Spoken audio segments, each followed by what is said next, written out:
Yeah, it's the rubber skirt. It bends. It's very comfy, actually. I've been spraying it with polish in the dressing room. What have you been spraying the hair with?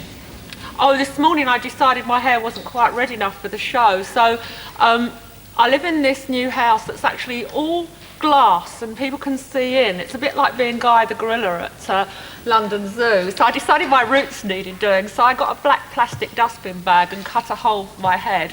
And then I got a jam jar full of red dye, put it over my head and put the whole lot in a carrier bag.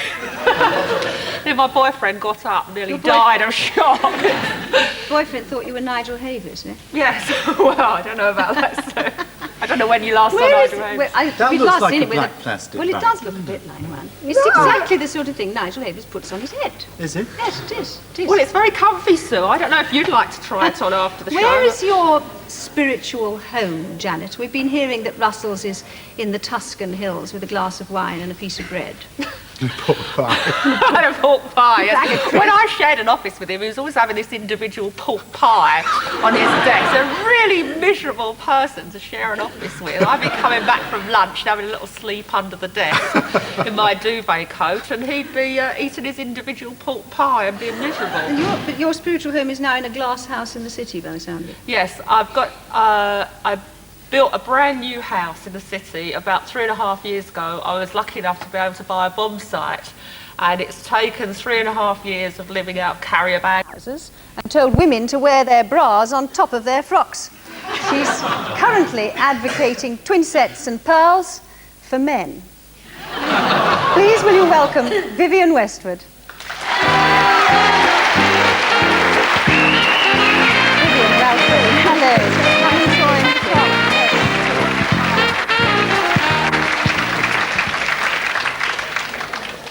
Vivienne, have they caught on? We're going to have to look at the shoes again. Vivienne, look great.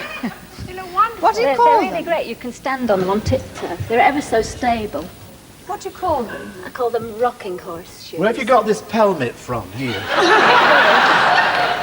It's got little balls inside. What are they made of? I don't know if you buy it from John Lewis. It's padding. It's padding. It's wonderful. It's absolutely I didn't wonderful. invent that. I took it from an old book. People did these things before. So are all of your ideas from old books? I don't think I would ever be able to produce anything as extravagant as people did in the past. People wore a maid. The court of Louis XV, their particular church, because he used to love to see all his daughters with their bosoms bare in church, for example. And if you see some of the cod pieces that people wore, they're just so extravagant. I mean, we wouldn't do that. But tell me about That's the shoes. People have gone from everything, haven't they? Tell me about the twin set and pearls for men. I mean, has it caught on? Yeah. I have not seen a lot of men wearing twin sets and pearls. Well, people do wear them, but I mean, I don't sell an amazing volume of things. Have you bought one, Russell?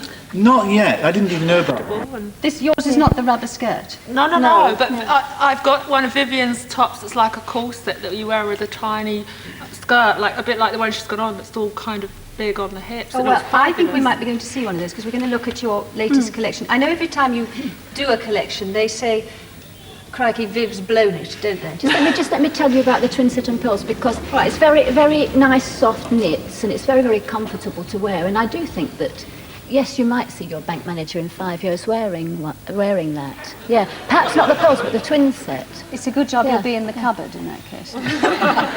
Anyway. They say Viv's blown it. We don't know whether Viv's blown it this time because this is the new collection. What's it called? Well, I'd like to describe it after. It's called Time Machine. Time Machine. Yeah. Here we go. Well, tell us about this one then. Well, the last collection I did was England Goes Pagan. So it's very English, but it has pagan touches, Greek and Roman. Are people supposed to laugh? I mean, they're laughing. I think she feels great, and I don't think they should laugh, really, but Well, this is more orthodox, isn't it? Yeah. That's all right. Oh, it's got the Harty seal of approval. You're all right. So what's the thinking behind this one? Well, I always do things that capture the imagination of young people. It's got a touch of adventure because it reminds you of armour, and well, skirt looks a bit like trousers, but it's just very cheeky school look. Right. I should mention the music at this stage, because we got accused of running naff music on this programme last week.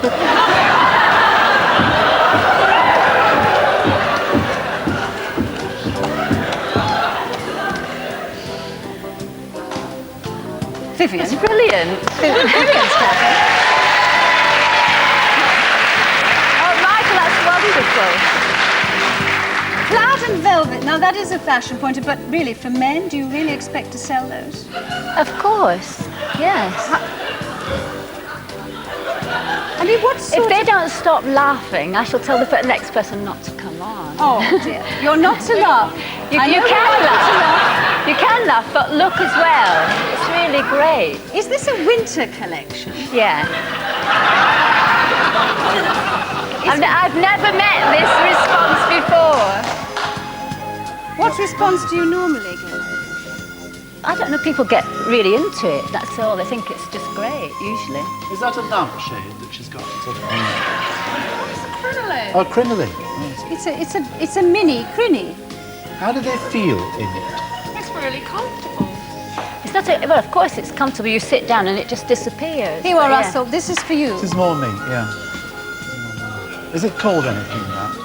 It's just a very English look. It's got tweeds from the borders. I just love English fabrics. And I think the fabric does everything. You can just make the most plain things, and they just... I just love this English look. Only the English can do tailoring Yes, but like it's this. extraordinary that you can produce that right next to that other thing. There, that almost be good. He's got I the just Pope's shoes on, think Russell. that these things are just really sophisticated if you don't understand that. That is, but she looks like a chip shop, that one. No, it's like a what? Come there. What does she... come there. No, it is... Which one looks like Which a is the chip chip This shop? one, here. Which one? Sarah. This crinoline is a chip shop. It looks like a chip shop. I mean, Come can you back, imagine? Sarah. Can you imagine going to Come back a Sainsbury's in minute. that in the morning? It does not look like a chip shop, I look like a fairy. Ah. Where would you wear it? I wear it all the time. All the time? Yes, I always wear Vivienne. I wore one of Vivienne's outfits. The skirt was that short with a top exactly like that in black to a very, very grand charity ball in Yorkshire about just before Christmas. And I was the raffle lady, and I went round and collected a record amount of money for the But charity. you need a huge personality like yours to be able to carry it off, don't you? I mean, ordinarily... It depends what you want. It depends what you want. If you want all the men on the building site to whistle at you, just wear it and you get a reaction. I mean, But are they whistling for the right reasons? of course, What are the right reasons for that they whistle? fancy you. Is that why you do it? I mean, you design these clothes not because they're witty or they're an inspiration, but because you believe they are attractive and they make people more attractive. Yeah, that's it. Yeah. Something like that. And who buys them apart from Janet Street Porter? I mean, Loads of people buy Vivienne. I think you're being very unfair here. No, Vivienne's I'm a very, very no, successful I'm not designer bothered. and the most influential designer I'm in not England at the moment. I'm not trying to be unfair, but I'm trying to understand, and I think an awful lot of people don't understand, which is why they laugh and they're not quite sure what they ought to... We've confused them now, the audience. They don't know what they should be No, doing. they can laugh. You don't mind. No, we have no. not offended you, have we? No. We're just trying to understand what the thinking is behind it, why you believe that lots of Kirby grips in the hair or bare legs on a winter's day is the right thing to advocate. I don't think the bare legs on a winter's day. She's going to go to something where it'd be quite right to wear that. I mean, How much is that one that I find confusing? He's Got you back in line. No, haven't no, we? I mean the dress, not the lady. I mean, how much is the outfit? I don't know. Sarah bought it. I don't know how much it's. Well, give us I mean, is it? It would be. I don't know. Well, you must have a clue. Is it? Well, 1, 2, 3, 4, 500 pounds complete. I should think. Yeah. So haven't you? I mean, if you're asking those sort of prices, you've really left behind the people you originally began catering for, which were the young folk on the streets in the King's Road who just wanted a baggy or ripped T-shirt. No, because Yeah, you can just sell a little crinoline for £50. People will buy that if that's the look that they want. Will they? Yeah, yeah. Hundreds of. But Vivienne's clothes were always beautifully made. Yes, yeah, but what I'm trying to understand, I mean, it's a bit like you as well, Janet, in a sense, isn't it? That because you now have come off the high street, as it were, and become an accepted designer, don't you, in a sense, rather like Janet moving into a posh BBC office, you kind of lose your street cred? No, because when Vivienne started, her clothes weren't cheap. The T-shirts were, but all the clothes that Johnny Rotten and all the wonderful bondage suits weren't particularly cheap, but they were so special, they were so beautifully made that everybody who had style would save up to buy one. Yes, but they saved up to buy it because it was part of a rebellion, but now you're part of the establishment. People pay more money for them now with the old things. They fetch a very high price, those old things. So you wouldn't agree that in a sense you're conforming, really, by becoming a top designer? I don't think it's... I mean, I am very careful to try to keep my clothes down in price as much as possible. I would love to be able to do that. As a fashion designer, you can't do that all the time. You have to do your cameo, you have to do your thing. Then you do more mass market things which are touched by that. But I cannot conceive of myself as a social worker in this way. You know, but it does give, it is artistic, and it gives people, it captures people's imagination. It makes us talk, I tell you. And a lot of people, when they go down the street, they have to suffer quite a lot of attention sometimes that they really don't want. But this, I mean, I used to do it all the time, and you can't help it. You just think you look too good, and so you're just not going to just change. Russell is peeking at the end of the survey. Have a quick peek, because we've nearly... I've had a quick peek already. I'm wondering how highly, this is a serious question, how highly regarded you are, Vivienne Westwood, in Europe? I think that Vivienne... Hello?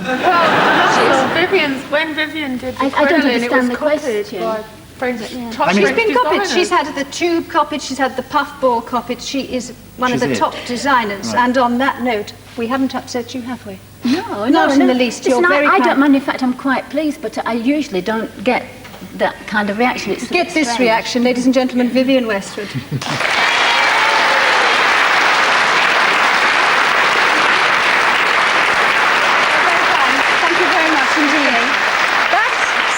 For me, it was the end of my fortnight on one of the happiest seats in Shepherd's Bush. It's been a pleasure to keep it warm for Mr. Wogan, who returns next week with them. In the meantime, have a good weekend and good night.